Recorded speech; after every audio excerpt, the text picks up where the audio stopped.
Hello टेंथीज, कैसे हैं आप सभी। आई होप कि न्यू ईयर पार्टी खत्म हो गई होंगी, आपने खूब सारा एंजॉय किया होगा। अब थोड़ा सा एक माइंड सेटअप बना लो, क्योंकि 4 तारीख को आपका साइंस का पेपर है और उस पेपर में आपने 100% स्कोर करने की कोशिश करना है। देखो, सबसे तो नहीं होगा 100%, ये मुझे भी पता है और आपको भी पता है, लेकिन जो बच्चे इनिशियल टू लास्ट स्टेज तक लगे हुए हैं, मेहनत कर रहे हैं, है ना, शुरुआत से थोड़ा थोड़ा थोड़ा थोड़ा पढ़ते चले आ रहे हैं, है ना, उन बच्चों को तो ये आपको बिल्कुल ये सोच के चलना है कि यस, बिल्कुल मैं 100% इसमें स्कोर करने वाला हूं। अच्छा, स्कोर करने से पहले बहुत सारे बच्चे ऐसे भी होंगे जिन्होंने अभी तक कुछ भी नहीं ध्यान से पढ़ा हुआ है। एक काम करो, बहुत ही एक छोटा सा पैटर्न है, वो फॉलो अप कर लो। इससे क्या होगा कि आपका जो रिजल्ट है वो थोड़ा सा आपको बूस्टअप हो जाएगा अपने आप, अगर ये आपने पैटर्न फॉलो कर लिया। देखो, जैसे कि हम लोग सुनते हैं, आपने बहुत सारे वीडियोस भी देखे होंगे कि ऐसा टाइम टेबल बनाओ, वैसा टाइम टेबल बनाओ। अब टाइम टेबल का नहीं है, अब टाइम है कि अपने आप को थोड़ा सा कंसंट्रेट करो और उस कंसंट्रेशन से आप पढ़ाई में ध्यान दो।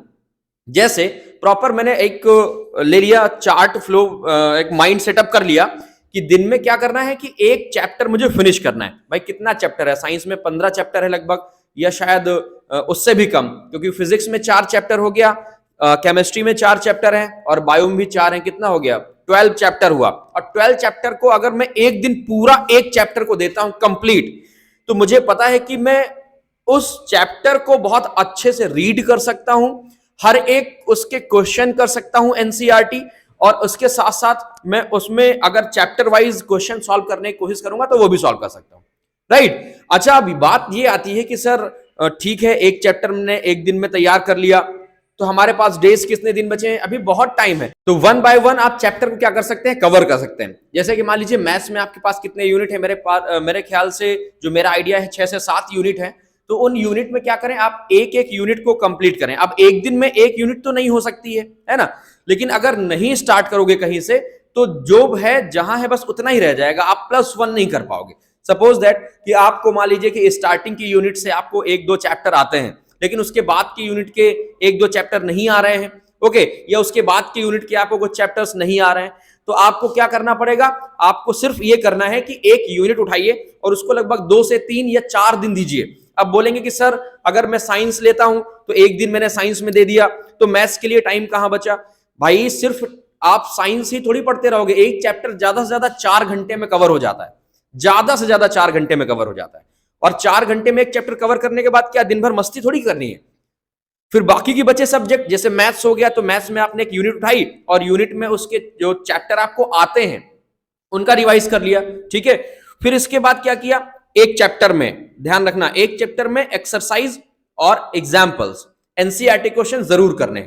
इसके बाद क्या किया? साइंस का दूसरा चैप्टर उठाया, किसी भी एक सब्जेक्ट का ले लो, चाहे फिजिक्स का ले लो, चाहे बायोलॉजी का ले लो, चाहे केमिस्ट्री का ले लो, एक चैप्टर उठाया, उसको पूरी रीडिंग लगाई एनसीईआरटी से, ओके। इसके बाद उसके Intex question, exercise question, activity जरूर पढ़ना है। देखिए, एनसीईआरटी की एक्टिविटी डायरेक्ट डिक्टो पेपर में पूछी जा सकती है, और स्पेशली केमिस्ट्री एंड बायोलॉजी में, ठीक है। फिजिक्स में केवल एक एनसीईआरटी एक एक्टिविटी है जो मैंने आपको बताई थी, प्रिज्म वाली, ठीक है, एंगल ऑफ डेविएशन वगैरह की। बाकी केमिस्ट्री में डिक्टो एक्टिविटी पूछ ली जाती है आपसे। तो ध्यान रहे, एनसीईआरटी जब चैप्टर रीडिंग कर रहे हैं तो आपने जो एक्टिविटी है वो 100% पढ़नी है।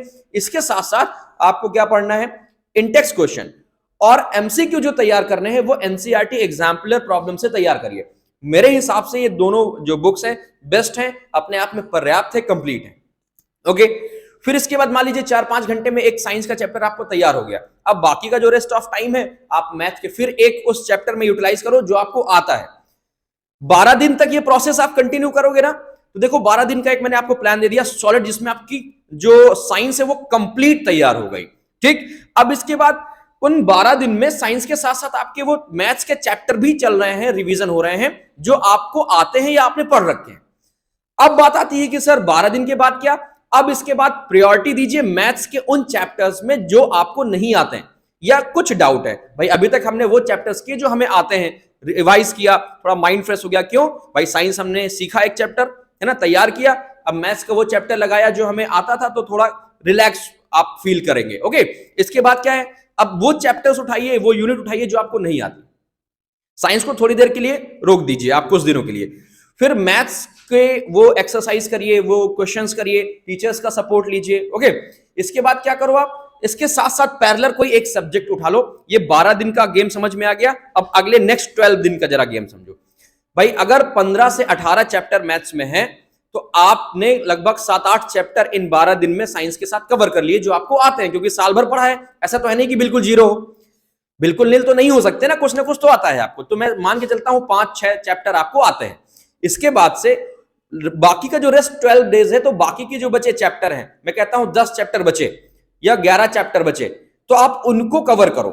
और उसके साथ में एक माइंड फ्रेशनर यूज कर लो, इंग्लिश लिटरेचर। ओके, जो इंग्लिश का पार्ट है उसको रीड करना शुरू करो चैप्टर वाइज, या चैप्टर बहुत बड़े बड़े हैं, रीड करने में टाइम लग रहा है, समरी उनकी पढ़ो, उनके क्वेश्चन आंसर करने की कोशिश करो, है ना, समरी के अकॉर्डिंग।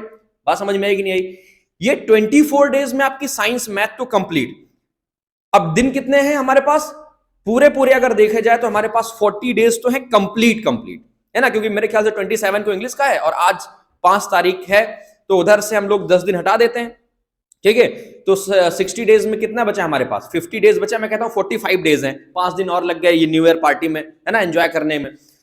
45 डेज में हमने 24 डेज का मटेरियल निकाल लिया, कंटेंट निकाल लिया। बाकी के जो बचे आपके पास 24 डेज, सेम पैरेलल चीजें आप रिवाइज कर सकते हो और साथ साथ क्या कर सकते हो, उन सब्जेक्ट में फोकस कर सकते हो जो आपने एंड ऑफ द टाइम के लिए बचा के रखा था। बहुत सारे ऐसे सिंसियर स्टूडेंट हैं, वो सोचते हैं कि लास्ट में 1 दिन में पढ़ लेंगे, 4 दिन में पढ़ लेंगे, हिंदी हो जाएगी, है ना, ये जो ऑप्शनल सब्जेक्ट है कंप्यूटर हो जाएगा। लेकिन ऐसा नहीं है। अगर आपने 95 प्लस करना है तो आपको सारे सब्जेक्ट को प्रायोरिटी देनी पड़ेगी। ठीक है, केवल मैथ साइंस से आप 95 नहीं कर सकते हो। मैथ्स में कर लोगे 95 100 स्कोर, साइंस में कर लोगे 95 100 स्कोर, बाकी के सब्जेक्ट आपका परसेंटेज ले डूबेंगे। आपके लिए सबसे ज्यादा यही एक पेनेसिया टाइप की एक मैंने आपको बताई है टेक्निक की 12 डेज का गैप बनाओ। टाइम टेबल अब बनाने का टाइम नहीं है आपको, केवल इस हिसाब से आप पढ़ाई करिए तो आप अच्छा स्कोर कर लेंगे, डेफिनेटली कर लेंगे। और ये प्रूव टेक्निक है। मैंने कई सारे हमारे यहाँ के बच्चे हैं जो ये करते हैं जनरली लास्ट में, मैंने देखे हैं ऐसे स्टूडेंट जो 90 स्कोर करते हैं ये सब करने के बाद। ठीक है, अच्छा, एक और बात जो विशेष आपको ध्यान देनी है, जब आप एनसीईआरटी रीडिंग कर रहे हैं, एक्सरसाइज कर रहे हैं, तो आपको लिखने पे विशेष ध्यान देना है कि किस क्वेश्चन का पैटर्न क्या है और कितना लिखना है। ठीक है, ये नहीं कि अब 1 नंबर के क्वेश्चन में पूरी रामायण लिख के आ गए, टाइम वेस्ट होगा और कुछ नहीं होगा। 2 मार्क क्वेश्चन में टू द पॉइंट आपको कैसे लिखना है। 3 मार्क क्वेश्चन में मान लीजिए कोई डिफरेंशिएट किया गया है किसी भी टॉपिक को, तो आप 3 या 4 मैक्सिमम उसमें डिफरेंट लिखें। ओके, लॉन्ग आंसर जो 4 नंबर या 5 नंबर का है, जो सेक्शन डी है, उसको आप क्या करो, प्रॉपर, अगर न्यूमेरिकल फंस जा रहा है फिजिक्स का, ठीक है, या केमिस्ट्री की कोई आपको कोई भी केमिस्ट्री का दिया गया है इक्वेशन वगैरह, तो उसको पार्ट वाइज आप ब्रेक करो ताकि स्टेप बाय स्टेप आपको मार्क्स मिले। ठीक है, न्यूमेरिकल आप 1 बाय 1 करो, प्रॉपर चीजें लिखने की कोशिश करो उसमें कि क्या क्या मैं लिख सकता हूं इसमें, राइट, क्योंकि अब लॉन्ग है तो उसमें तो करना पड़ेगा। ठीक है, जो भी आप उस क्वेश्चन के बारे में जानते हैं, ये बहुत ज्यादा इंपॉर्टेंट है। बच्चे यही नहीं जानते हैं कि कैसे लिखना है, और आ सब कुछ रहा है। देखो, ऐसा है कि जब आपने अभी प्री बोर्ड दिए हैं तो आपको प्री बोर्ड में सब कुछ आ रहा था, लेकिन फिर भी आपके मार्क्स में भी हो सकता है कम है, या कुछ बच्चों के बहुत अच्छे मार्क्स होंगे। तो उन बच्चों को भी थोड़ा सा इन्हीं स्किल्स में डेवलपमेंट करना है कि कैसे किसी क्वेश्चन को लिखना है, और ये तभी आप सीख पाएंगे जब प्रॉपर क्वेश्चन का आंसर आपने पता होगा। सपोज आप कोई प्रॉपर क्वेश्चन एक उठाया, आपको आंसर पता है इसका, ठीक है, क्यों? क्योंकि आपने बुक में पढ़ रखा है कि कैसे रिप्रेजेंट करना है, कैसे समझाना है। तो आपको जब आंसर लिखना है ना, पहली चीज तो ये समझो कि जो एग्जामिनर है, जो आपकी कॉपी करेक्ट कर रहा है, ये समझो उसे कुछ नहीं आता है। ठीक है, एज अ टीचर आपने अब उसको रिटन में समझाना है। ठीक है, तो इतनी आसान भाषा में, इजी लैंग्वेज में आपको रिप्रेजेंट करनी है अपनी जो आंसर्स हैं, ताकि जो सामने चेक कर रहे हैं, कॉपी करेक्ट कर रहे हैं आपकी, उनको तुरंत आपकी लैंग्वेज समझ में आ जाए। तो वर्डिंग का भी जो चूज है वो भी बहुत सोच समझ के करना है, बहुत टफ वर्ड नहीं यूज करने हैं कि आंसर ही समझ में ना आए। ठीक है, तो जरा ये फॉलो अप करिए। मैं आपसे लगभग आज है 5 तारीख, इसी टॉपिक में फिर बात करूंगा आफ्टर 20 डेज। ठीक है, और इसके बाद फिर आप लोग मुझे कमेंट करके उस वीडियो के बाद बताइएगा कि आप में से कितने जो 10th के बच्चे हमारे साथ जुड़े हैं, जो भी हैं, तो वो मुझे कमेंट करके बताएं कि आपने फॉलो अप किया कि नहीं किया। ठीक है, आई होप ये बहुत सीरियस मैटर है, सीरियस बात है, मुझे लगता था कि मैं आप तक पहुंचा दूं, इस वजह से आज मैं स्पेशली न्यू ईयर में एक वीडियो आपके लिए लेके आ रहा हूं, मे बी और मुझे पूरी उम्मीद है कि इससे आपको 100% आपका स्कोर बूस्ट करने में हेल्प मिलेगी। ठीक है, तो मिलते हैं इसी टॉपिक में बात करने के लिए लगभग आज से 15 से 20 दिन बाद, और फिलहाल क्लासेस हमारी कंटिन्यू चलती रहेंगी। ठीक है बच्चे लोग, चलो bye bye tata and take care.